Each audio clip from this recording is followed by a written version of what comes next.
Bonjour, la Bible dit dans le psaume 119 au verset 3, qui ne commettent point d'iniquité et qui marchent dans ses voies, dont heureux ceux qui ne commettent point d'iniquité et qui marchent dans ses voies, donc dans les voies du Seigneur. Lorsqu'on parle d'iniquité, en fait, c'est lorsque le péché est ancré en toi. C'est lorsque le péché, il y a déjà une forteresse, en fait.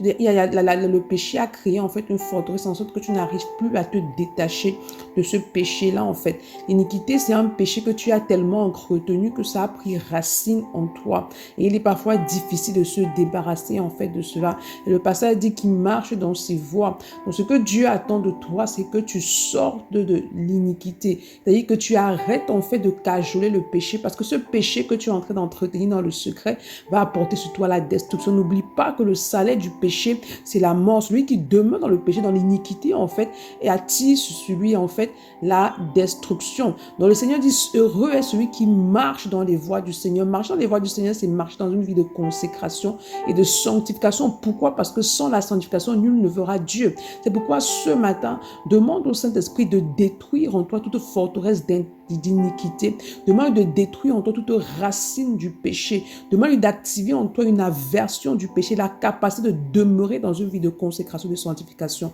Bonne journée. Shalom.